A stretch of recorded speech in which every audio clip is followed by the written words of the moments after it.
Got it? Yes. There you go.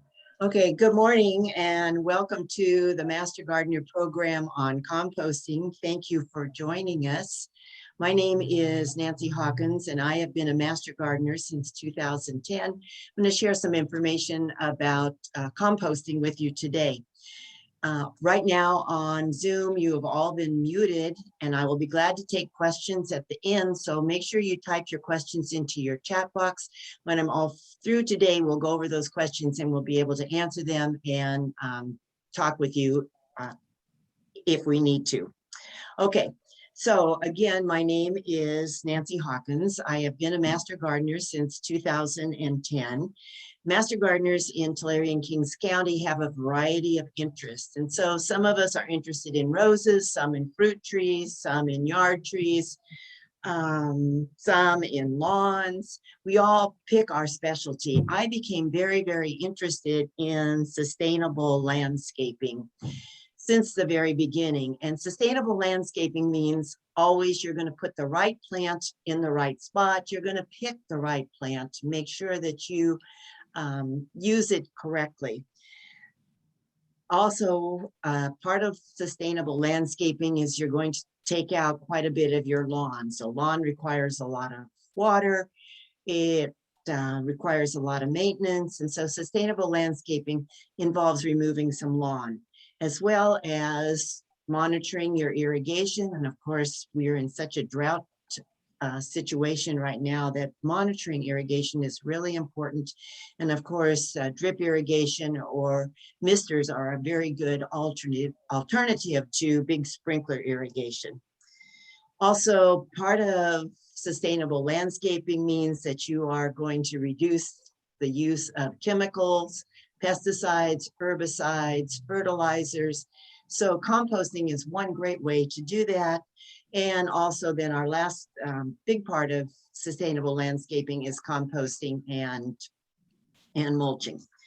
Before we start today, I want to share a recipe with you. So listen very carefully.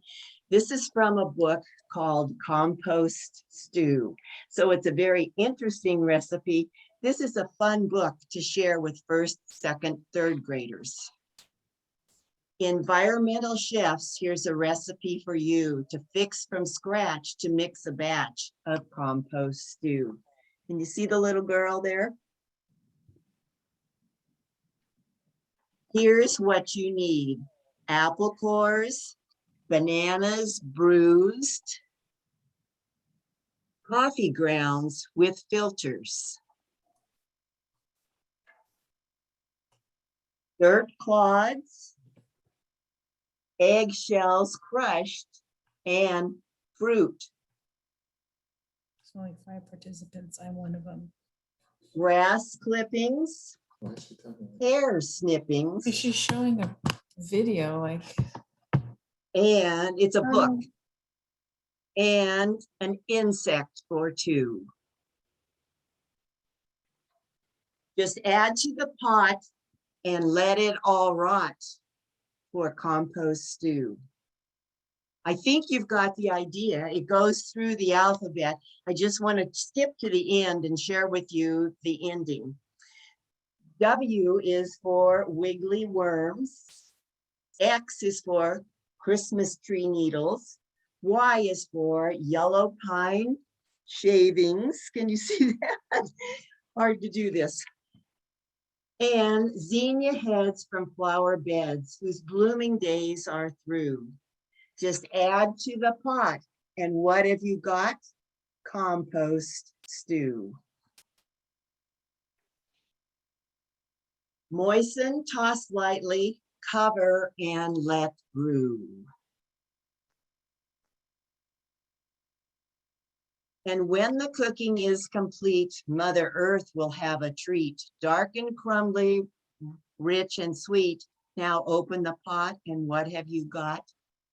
Hooray, compost stew. So what does it mean to compost? Let me share some information with you. Compost is nothing more than rotting organic waste. So you're going to let your vegetables, your fruits, your coffee grounds molder and stew away. In the process, they release heat, water vapor, and carbon dioxide. Why do you want to compost? Well, it's very good for your garden soil. You're adding soil structure, you're adding nutrients, and mainly the nutrients are in the form of decaying plant material.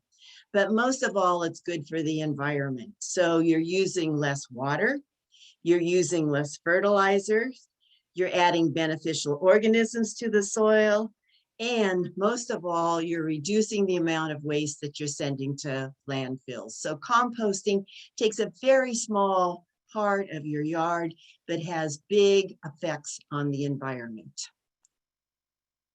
What do you need? Well, you need 4 things, very simple. You need things that are brown that produces carbon, nitrogen comes from the green things, water that you add through sprinklers, and oxygen is nothing more than air circulation. So it's very, very simple. When I say brown things, you sort of have to stretch the brown because it goes all the way from white to gold. So usually it's things like dried leaves and dried twigs, pine needles, straw, old potting mix, lots of shredded newspaper, cardboard, and newspapers. So you have to remember, the smaller the pieces, the faster the rotting or the decomposition takes place. So it's really important to cut these things into smaller pieces. Now, when I say green, green is sort of stretching it because green can be lots of different colors. It's usually from organic things. So of course, green leaves and stems, grass clippings, but also fruit scraps, fruit rinds. So I'm thinking of orange peels, orange rinds, grapefruit rinds, carrots, carrot peelings, coffee grounds, and coffee grounds are brown, right? But actually they fit into the green category. Tea bags with the paper around them, and of course, wilted flowers. So anything that you pull up from your garden. Right now, I'm just pulling up a lot of vegetables, winter vegetables, chopping them up, putting them into the compost pile. Again, I can't stress enough, the smaller the pieces, the faster the decomposition takes place. Things that you don't want to compost. So please stay away from these. So don't empty your fireplace and put fireplace ashes in those. Sawdust is probably not a good idea because it's usually from treated or painted wood, and the treatment, the chemical treatment, the paint on the wood is not good for composting. Stay away from all animal products. You don't want any meat, you don't want any bones, you don't want any fish, you don't want any grease, you don't want any fat. An interesting side note, I have a daughter who lives in San Diego, and one of the communities east of San Diego passed out composting bins to everybody in their neighborhood. Didn't give them any rules, and they're dumping everything, all their food waste in it, and it smells like a rotten dump. So be really, really careful with animal products, dairy products. So you don't want to put leftover yogurt, leftover ice cream, things like that don't belong in your compost pile. Peanut butter, I don't know why anybody would want to throw out peanut butter. You want to eat it, right? But don't put peanut butter in your compost. Also, stay away from diseased plants. Like I said earlier, if you want to grow diseased plants, put them in your compost pile, but you don't want the diseased plants. You don't want weeds. So make sure you don't put those in your compost pile. Put them in your city yard waste container. And also stay away from pet waste. So we don't want any dog poop. We don't want any cat poop. If you have chickens, chicken droppings are okay. Somebody asked me about goat droppings. They're probably okay. Just depends upon what the chickens and the goats have been eating. So if they're going around eating weeds, guess what's going to be in the poop? So you need to be very, very careful with pet waste. And last of all, no plastic. And of course, I'm sure most of you realize that. No plastic bags, no plastic containers, even chopped up very finely, they are not going to help with your compost. So what do you need to compost? Well, it's very simple. You need 3 things. You need a flat location, needs to be near a water source. You need to have some kind of bin, and I'll show you some pictures of some bins. You can buy bins at big box stores. You can make your own bin. And you need some sort of pitchfork or turning tool. So here's some examples of compost bins. The very simplest is this one right here, where they've just taken some chicken wire, put it around 4 stakes, dumping all their compost into that. It's very, very simple. Here's another one that uses concrete blocks where they put these up. Here's a more elaborate one where they've used some wood boxes. And you'll notice like there's 2 of them so that you can have one that's sort of molding, and then you can have one that you're adding stuff to. They need to be at least 2 to 3 feet tall so that you have a chance for this compost to compress each other and this rotting process to take place. And here in the bottom right, you can see a very elaborate compost bin where you can actually walk into it, go through different areas of it. So it sort of depends upon the amount of space you have in your yard and how much area you want to devote to it and how much time you want to devote to it. And here's a picture of me with my compost bin. So like I said, I have 2 of them. So this is one. So it is about 2.5 feet tall. It's wood on three sides, and then I have one side that's open, so it's easy for me to get in with my pitchfork and turn it over. So I add stuff to it probably every evening after dinner. I go out and add what I've collected through the day, turn it over, and mix it in. I don't think you can see, but we do have a drip emitter that's dripping off the side of it here and off the side of it here. So when we are irrigating our yard, I think it's 1 day a week now we're allowed to do that, the compost pile is also getting watered. There are 2 types of composting. One is rapid or hot composting. And it says it's as easy as 1, 2, 3. Personally, I have not had a lot of luck doing some rapid composting. It works very fast, but it's very precise in how you have to do your layering. So again, you're going to use your green material and your brown material. It needs to be chopped into very small pieces. And let me remind you again that green is not necessarily green, but it can be orange and yellow and purple and all sorts of different colors. It's usually from vegetative sources. And you're going to layer your browns and greens. So start with the browns, 4 to 6 inches of browns. On top of that, put 4 to 6 inches of greens. On top of that, you're going to layer your 4 to 6 inches of browns. So you continue to do that. That means you have to have a lot of composting material to start with. So instead of adding to it all the time, you're going to get it up to where it's about 2 feet tall, the height that you desire it. Make sure that it is very, very wet. Once you have got your brown, your green, your brown, your green, you've got it wet like a wet sponge that you squeeze out, then you add no more material. So if you have lots of leaves, lots of leftover fruit, this is a good way for you to start. It's really important with this that once you have it up to your 2 feet tall, you don't add any more material to it. What's next? Well, you still have to turn your pile every few days, and it gets very, very heavy. So make sure that you've got a pitchfork, or you've got a teenager, or you've got somebody that wants to turn it for you. But it's important to get this churned up. Remember, again, you're not adding any more stuff to this hot compost pile. In about a week, if it works, the temperature will reach 140 to 150 degrees. Put your hand down in the middle of the pile and it will be really, really hot. The material that is collected in your yard waste bins and goes out to wood industries or Tulare County recycling on Road 140, This is what they do. They have tremendous amounts of waste. They put it in great big piles. They have a great big machine that comes along and churns it. You stick your hand in the middle of it, it's 140 degrees. It's very, very hot. Things decompose very rapidly. It kills lots of the harmful organism. It kills lots of weed seeds.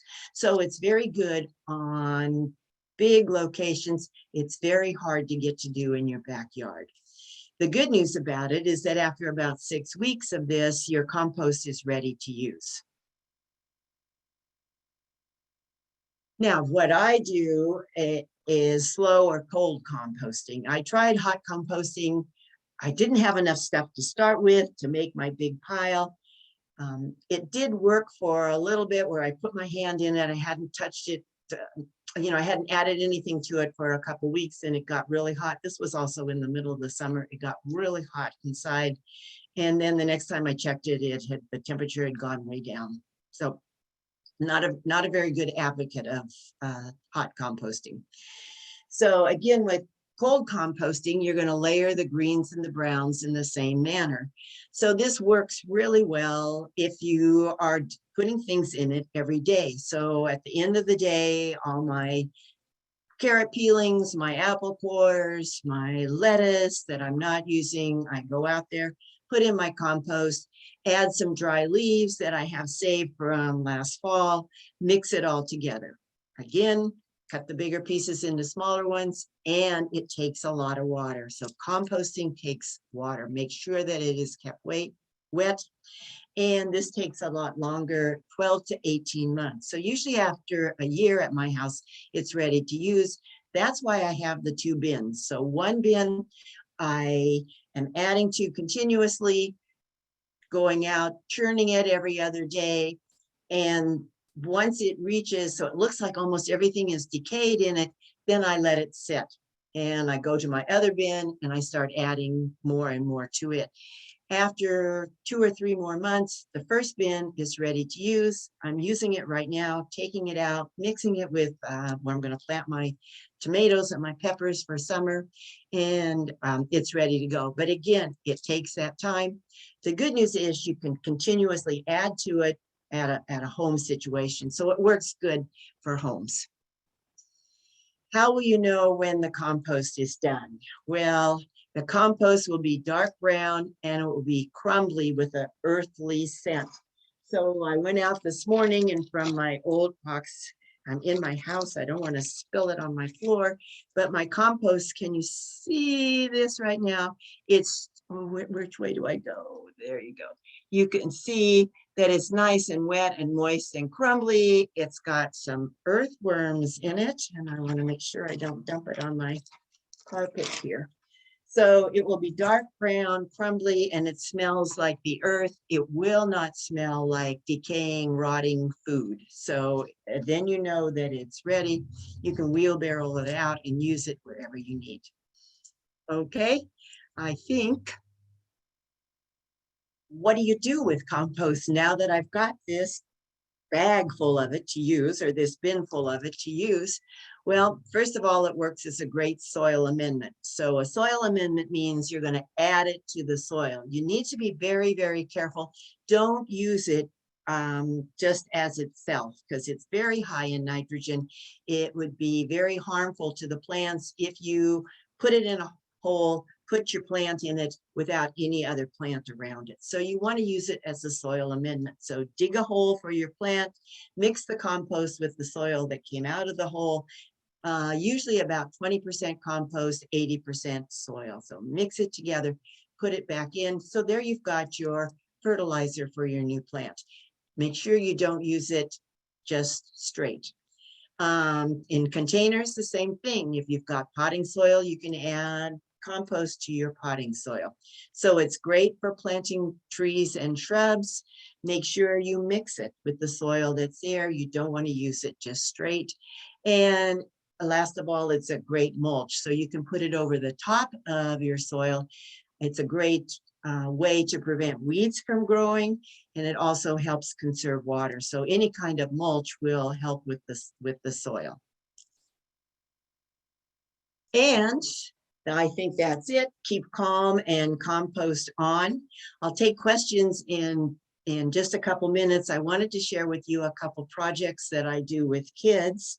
So if I can show you this one, this is a great project that I do with preschoolers, say 4 or 5, kindergartners, first graders. This is a good way. I read them the compost stew book, and then we can use cereal to put together a little compost pile. So you can see I've got some brown, some chocolate cereal. Then I've got some Fruit Loops, which has orange and yellow and green, all different colors in it. And then we finish it off with some chocolate soil at the top or some chocolate cereal at the top. They can put a lid on it, take it home from school, take it home from your project, and they've got a little compost stew that they can eat. I shared this with a bunch of preschool teachers last week, and they said they would share it at the end of the day because the cereal has a lot of high sugar in it. And so they said they would have the kids do it at the end of the day, let them take it home, put milk on it, and let their parents deal with the high sugar reaction. So that's a fun story to share.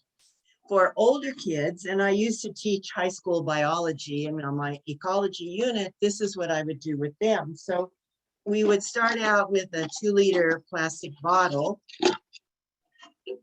So here's a 2-liter plastic bottle. We cut the lid off like this, and so now you've got a see-through compost bin. And since it was high school students, I wanted to make sure that there was some sort of experiment involved. So I would give them the directions. They needed some brown, they needed some green, they needed some water, they needed some air. And they would put their composting together. Let me see if you can see what I did.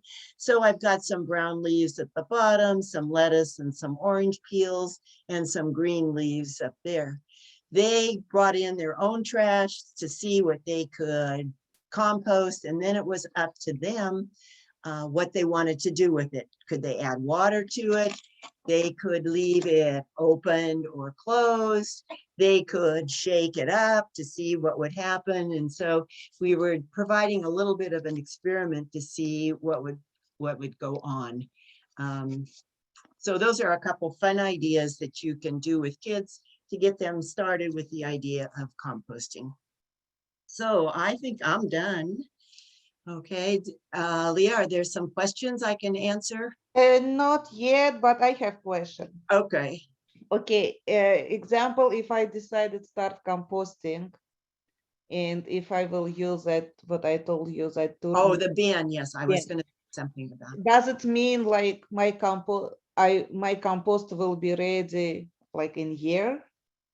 I think if you use the bin, and I'm sorry, I didn't do a lot of research on composting. So Aaliyah is asking me about those compost bins. They look like cement or concrete mixers, and they're at a higher level. You put your waste material in there, and then you turn it. It has a handle on it, and you turn it.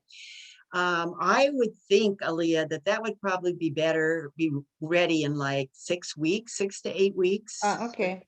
Okay, so we'd have to see. I think the big difference between hot composting and cold composting is whether you're adding stuff to it all the time. So if you're adding stuff to it, it's going to take longer for it to rot or decompose because you're adding fresh stuff to your stuff that's composting. Does that make sense? If you put a whole bunch of stuff in it at the beginning and don't add any more stuff to it, it will be ready in 6 to 8 weeks. Okay, and I need to water it every week. It needs to be kept wet, yes. Yeah, okay. If you don't keep it wet, it will decompose, but it takes a lot longer. Okay, thanks. Okay, I don't see anybody's questions.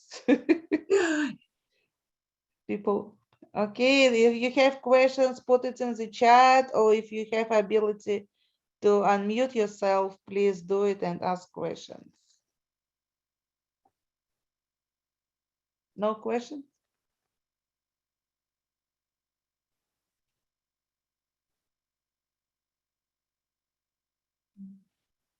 So I have a question. So can you hear me? Yes, Yes. I can. Okay, so I've seen like countertop composting and Yes. an electric composter because I can be fairly lazy. And I was wondering, do you have any idea how those work? Are they, it doesn't seem very, I don't want it to make my whole entire house smell like rotting food. Right. And it's, see, I'm sorry, Kat, I know very little about them. I watched a video and some of it is called like worm composting, where they're getting, they're composting, excuse me, soil with a lot of worms in it. And the guy actually had it in his house next to his fireplace in the winter so that the worms could stay warm and work. I have never tried anything inside. Okay. I think Aaliyah's idea of using the compost bin and adding to it, that's probably the simplest way to do it. And then you can turn it. Actually, yesterday I saw what Kat talking about. It was kitchen counter and it's about like almost $400. It's called Lumi. You're right, that's the one. Yeah. Okay. Yeah. It's very complicated and I don't see how it will compost so fast. Yeah, I don't either. I've seen people do it under their sink. So I haven't seen it on countertops, but I've heard about under their sink. I don't know enough about it to recommend it or not. $400 seems like a lot to spend to Yep. compost when you It can does. do it for free in your backyard, right? With a 2x2 space. But And so I have another question, if no one else has one right now. You mentioned that you had worms in your compost. Is that something that just happens, or did you have to add those? well, they just happened, and I think it had to do with it must have been the soil that was. So we dug out a spot where we were putting the compost, and there must have been worms or worm eggs in that soil, because all of a sudden there's just lots and lots of the red worms in there. I can't remember. We might have gone fishing a couple times, come back with the worms and dumped them in the compost. So they might have come from that, but there's just lots of worms in there right now. So it's sort of fun. But can you add Oh, worms? you can add worms. From So that, compost bin or something? yes, I've done some research on the worms. Add the red worms. Earthworms don't work really well in compost piles. I'm told they like bigger areas. They don't like to be confined to this 2x2 space. And also in the summer, you will get, I don't get mosquitoes, thank goodness, around it, but I do get fruit flies around it. And one way to prevent the fruit flies, the good news is they just stay around the compost. They stay where their food is, right? But if you turn it regularly, it cuts down on the amount of fruit flies. But fruit flies are also decomposers, right? So they're helping the fruit decompose. So you sort of have to work together. My compost bins are way in the back by the back fence, and so the fruit flies don't bother us. Sometimes I notice I have a little bin outside my kitchen door where I collect the stuff during the day. And just since the weather's warmed up, especially banana peels, the fruit flies will come. So I just take them and dump them out in the bin. But like if I will buy worms and Oh, use yeah. that rotating Yeah, film, yeah. can I add? No, you can add some. Don't buy any. I have lots. I can share some with you. Okay. Okay. Okay. People ask questions, please. Okay. Kat, how many people joined us today? I see. So we had 8 and we've got 6 now. Okay, I see Sue. Hi, Sue Burns. And Sheila Mapas, she's our master gardener, but I don't know who is phone number. And Okay. Can you hear me? yes. Can you hear me? It's Stacy Barnett. Oh, hi, Stacy. I'm actually traveling. I'm traveling right now, so I wanted to come in and listen. Ah, thank you. That's pretty Good, devoted. Good. Well, I really wanted to listen to the composting because I'm very interested in trying to start start one. So, but this has been good. Thank you. Oh, good, good. Yeah, I am a big compost fan. So ask me questions all the time, and you have my email. So make sure you send questions as you start. Okay. Yes, that would be great. And I have one more question. You mentioned that it gets really hot, that hot composting. Is that any kind of danger? I mean, because you've got it near a wooden fence, or is it because it's so damp, it's not a problem? Yeah, it's okay. Yeah. So as long as it's damp, it's not going to cause any fires. And as long, even when it's hot like that, keep turning it and spreading it. No, I don't think catching fire as long as it's wet. I haven't heard anybody compost pile exploding. So I think Okay. you're okay. Okay. I will And the minute I check. say that, it's going to happen, right? So as long as it, so Kat, they're really wet. So it's just like a sponge, right? It's just, you can pick it up and just squeeze it and it's just water drips out of it. So it does use a little bit of water, but it's confined to a small space. So. Okay. And then I've got a fairly large yard, but it's broken up into really small sections. And so I don't feel like I have a big enough space where I could do that, where it wouldn't be near a door or a window. Is there any small version you can offer? I know you mentioned that concrete one. Yeah, the concrete bin. Yeah, I just recommend having it in sort of enclosed space, and like ours is in the back corner, and gosh, so that the back edge of our yard is where I have my potting shed and so on. So it's sort of away from the rest of my yards. But if you're, and that part of the yard is not, there's not flowers or plants, it's not cultivated. It's really just for storing wheelbarrows and shovels and stuff.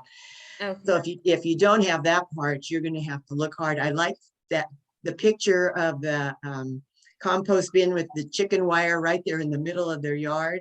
Yeah. I thought, that's okay, but any place along a fence behind some shrubs, and it doesn't, it helps if it's in the shade and not in the direct sunlight. So even a place underneath a tree might work. Okay. And then does it matter the time of year? Because I know you said that cold compost can take up to 18 months. So is it a lot different in the winter because it gets pretty cold here? It gets pretty cold here. And of course, when the weather warms up, things decompose faster. And when it's cold, it just takes longer, right? So it just, it does, the weather makes a big difference. And again, composter bin, it's better if it will be in the shade, correct? Yes, I think, yes. Because I thought about one area, now I am moving in the opposite direction. Yeah, especially stay away from the afternoon or the western sun, right? So that's when it's the hottest part of the day. So I found perfect spot for that. Oh, good. Good. Okay, there are no questions in the chat. It looks like everybody have all answers. I don't know. Sheila, Sue, do you have any questions? Okay. And Sue, are you still writing your article? Is she muted? Yeah. I am. Yes, I'm working on it now. So I'm watching Okay. it today so I can glean some additional information. Yes, yes. And if you need anything more, and especially on the UCA on our website, I bet if you Google or search composting on there, you're going to get more information than you. Yeah. I may want Also to get some worms from you though for my compost box. Oh yeah. Oh, let me know. Right. So I'll be glad to share them. It doesn't take many, and as long as they're wet and they do just kind of I don't know where they come from because we started. I don't know where they came from. And then we would add it to the garden and there would just be worms there. So yeah. So they just appear like magic. I was glad it was worms and not black widow spiders or daddy long legs or things like that. And yes. And so far I haven't had trouble. Mine too though, but it was neat to see because you just feel like obviously there's working. busy worms and bugs, so it's a good environment, it's a good organic environment. So then they get busy and you're Yeah, and I don't see cockroaches in it, so I don't know why. So we're really lucky with that. Every Yes. once in a while, I will see the blue jays. They like to get in and, peck around at the stuff, and that's fine. I don't mind the birds in there. But so far, I haven't had trouble. Like we've got neighborhood cats, and they haven't gotten into it. Yeah, no, ours don't either. We have Yeah. we have a cover on top of ours that we can open, and we also Okay. have a slide out so that we can close it, but have a smaller opening Opening, yeah. open. And- So I don't feel like we don't have as many, I don't see the fruit flies as much, because typically we have the cover down, but the smaller opening open. But Okay. they sort of stay in the box, which is, Yes. And both mine are open, and I bet if you kept it closed, it would probably decompose faster too, right? it might, because it kind of keeps the heat and moisture in Right. a little bit. So, yeah. And Nancy, one more question. You cannot put succulents in compost bin, correct? Oh, I think succulents are okay. Yeah. What I found when I put succulents in there is that they start growing. So, and I've had trouble when I put like avocado seeds in there and peach seeds and apple seeds in there. So apple seeds are okay, but it's the avocado, you'll go out there in a couple weeks and you've got a little mini tree growing from the avocado. So I avoid putting avocado seeds in there now.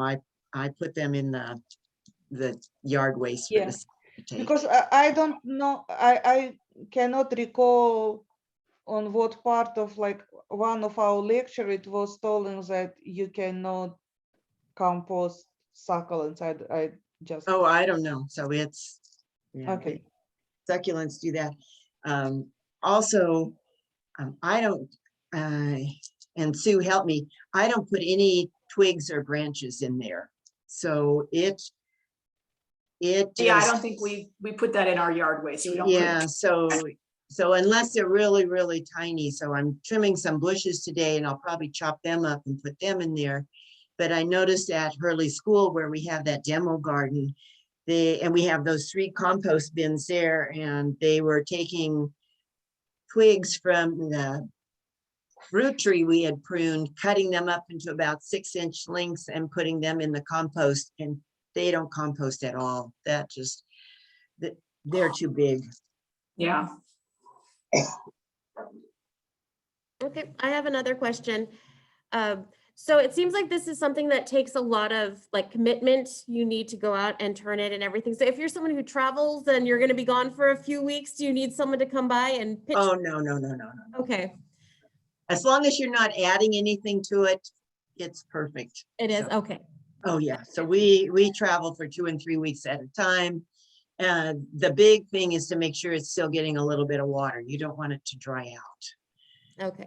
This time of year, it's not a big deal, but for us, July, August, September, when it gets really hot and dry, you want to make sure that that ours is hooked up to our irrigation system, and it goes on, twice a week. For the dripper is dripping in there for probably an hour. Okay. But yeah, don't stop traveling because of compost. Right? I don't need to get a compost sitter. Okay. No, a compost sitter. You just need dog sitters and kitty sitters and Yes. birds, right? Okay, so Sheila told she doesn't have any questions, so. All right. Okay. Well, thank you all for your questions, and thank you all for listening. I love sharing about composting. Thank you, Nancy. Yeah. And it was very comprehensive. I feel like Nancy. it covered a lot. Oh, good. Make sure you have your Thank you, green and Nancy. your brown, right?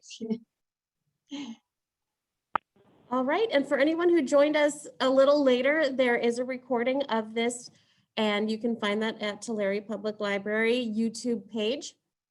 And I really appreciate our Master Gardeners coming out today and sharing their expertise. Thank you so much. And if you're ready, I think we can end this meeting, and hopefully we'll be able to meet again in person soon. Okay. Thank you. Thank you Thanks for very much. arranging it. You're welcome. You have a wonderful day and happy- Yes, and we're hoping for the sun, right? all right. Yeah, All right. Bye-bye. Bye. bye-bye.